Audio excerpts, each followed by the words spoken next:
Swayam Prabha. Digital India. Educated India.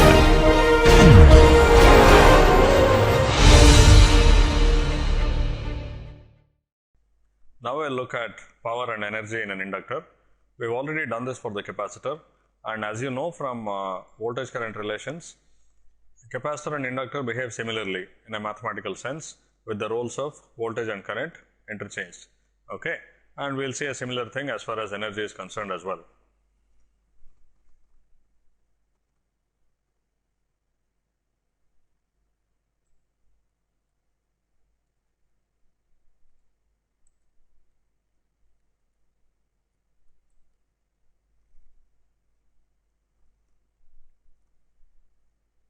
We have an inductor L with a voltage V across it and a current I through it, and the power, just like it is for any two terminal element, is the product of voltage and current, but in an inductor we have the voltage to be the inductance L times di by dt, the time derivative of the current I. Substituting that here, we get L I of t times the time derivative of the current. So, as before, this looks a little complicated, but the important thing is to realize that this can also be either positive or negative. Okay. So, if you look at this product, we have these possibilities. Let us say the current is greater than 0 and increasing, which means its derivative is also greater than 0, then the inductor absorbs power, okay, or power is being delivered into the inductor. Similarly, if I is more than 0 and decreasing, that is the time derivative is less than 0, then it delivers power, and when I is less than 0 and increasing, that is, it is becoming less negative, the time derivative will be more than 0 and it delivers power, because the product of a negative current and a positive derivative will yield a positive number here. And finally, for negative I and decreasing, it absorbs power. Okay.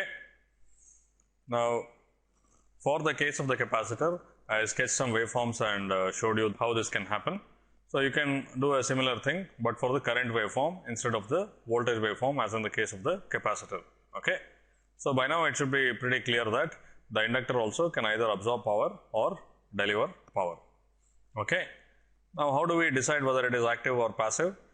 Again, as with the capacitor, we look at the energy, okay, starting from 0 state for the inductor, whether it can absorb or deliver energy.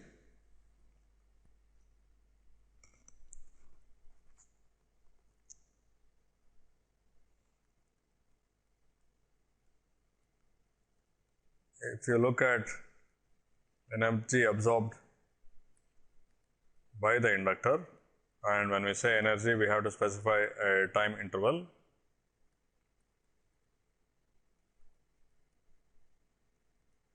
We have to integrate the power over that time interval. Okay. The limits of integration should be such that it spans the time interval. Now, let me imagine that the inductor is driven by a current source. Earlier, for the capacitor's case, I just showed the capacitor and some voltage waveform. You can think of that as a capacitor being driven by a voltage source. Here, I am driving it with a current source, I. Okay. And it has some variation over time, I versus t. Let us say that it starts from 0 and then at time t1 it goes to a certain value, IL. Okay. So, the integral, this which gives you the energy is integral v of t I of t dt, which is equal to integral L I di by dt over time. Okay. And the interval of integration is from 0 to t1. As before, this looks a little complicated, but you easily see that this is related to the time derivative of the current squared, because d by dt of I square is 2 I di by dt. So, this integral turns out to be L by 2 integral 0 to t1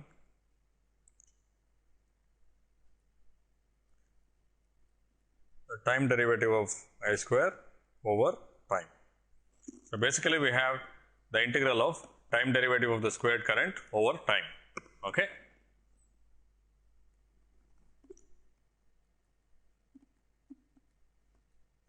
So, the energy absorbed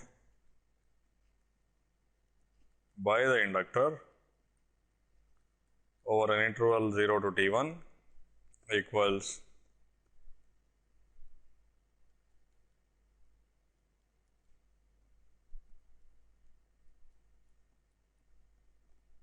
this, which is the integral with respect to time of the time derivative of I square. So, obviously, it is the function itself, which is I square from 0 to t1.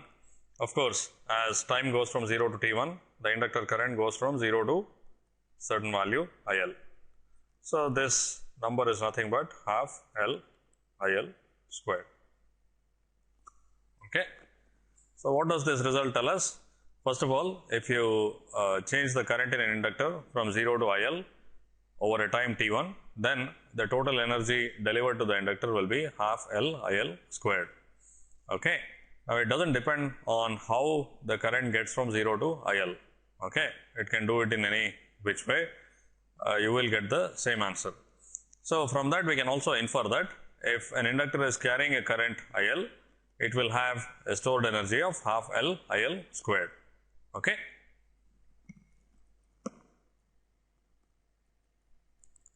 So, the energy stored in an inductor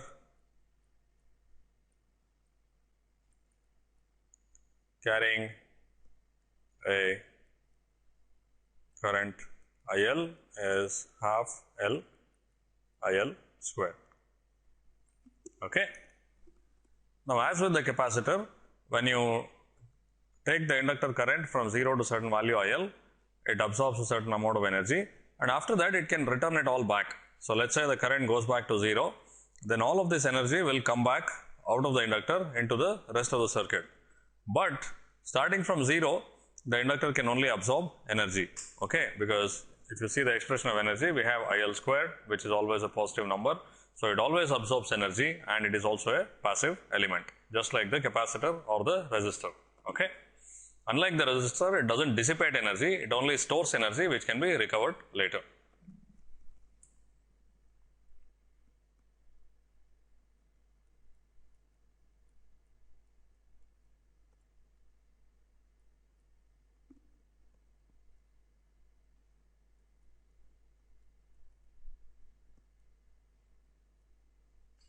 So, the inductor is a passive element.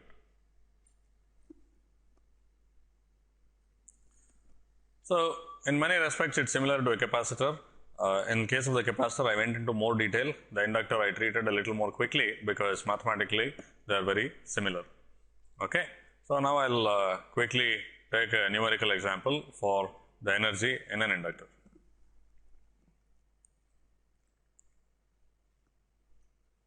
So, let us say we have a 1 millihenry inductor and it is driven by a current source like this, and the current has a certain waveform. And just for fun, let me say that the current is 0 before t equal to 0 and it goes negative, okay, and it stays at this value after a certain time, okay. So let me say that the current changes from 0 to minus 10 milliampere over an interval of 100 microseconds, and it stays at minus 10 milliampere after t equals 100 microseconds, okay. So we can do all sorts of calculations with this. First, let's calculate the voltage across the inductor in this polarity. We know that V is L times the time derivative of I, okay.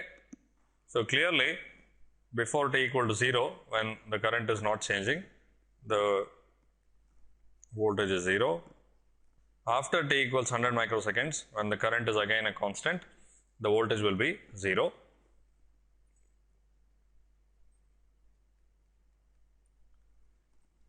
And between these two, from 0 to 100 microseconds, we have a constant slope which corresponds to a constant current in the inductor, okay. And how much is that current? It will be, remember, I have taken these to be straight line segments, so it's easy to calculate the slope. It will be 1 millihenry times a change of minus 10 milliamp over an interval of 100 microseconds, okay.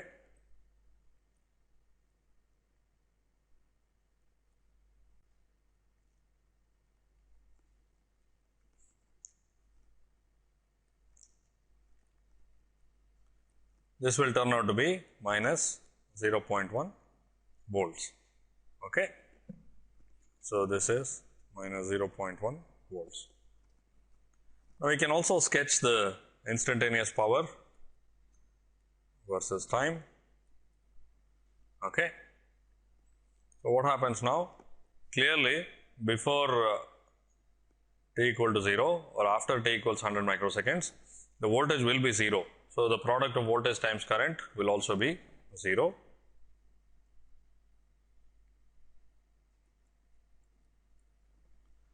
And between these two, between 0 and 100 microseconds, it's the product of this constant and this straight line.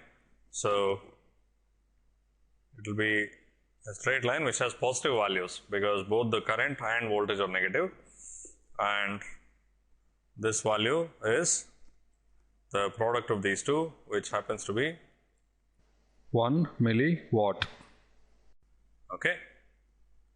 Now, as usual, if you want to calculate the energy, you can integrate the power over time, over whatever interval you want. But of course, we know that there is an easier way to do it.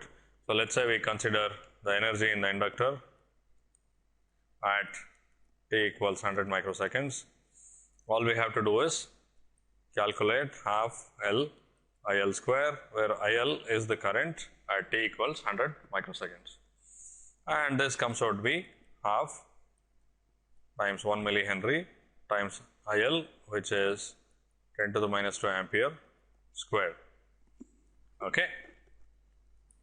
So this number is 10 to the minus 7 by 2 joules, or this is basically 50 nanojoules of energy, okay. So that's the energy stored in the inductor. Now you should be able to carry out the same calculations of certainly the voltage from the current as well as the power and energy for arbitrary variations of current in the inductor, okay.